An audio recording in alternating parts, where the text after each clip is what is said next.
سکھائیں گے۔ جو لوگ اللہ پر ایمان نہیں لاتے اور آخرت کا انکار کرتے ہیں، میں نے ان کا مذہب چھوڑ دیا ہے اور میں اپنے باپ دادا ابراہیم اور اسحاق اور یعقوب کے مذہب پر چلتا ہوں۔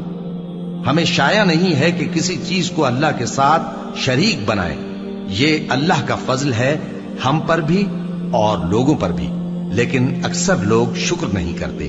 اے میرے قید خانے کے رفیقو، بھلا کئی جدا جدا آقا اچھے یا اللہ جو اکیلا ہے سب پر غالب ہے؟ جن چیزوں کی تم اللہ کے سوا پرستش کرتے ہو وہ صرف نام ہی نام ہیں جو تم نے اور تمہارے باپ دادا نے رکھ لیے ہیں۔ اللہ نے ان کی کوئی سند نازل نہیں کی۔ سن رکھو کہ اللہ کے سوا کسی کی حکومت نہیں ہے۔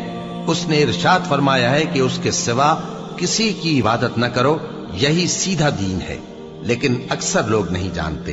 اے میرے قید خانے کے رفیقو، تم میں سے ایک جو پہلا خواب بیان کرنے والا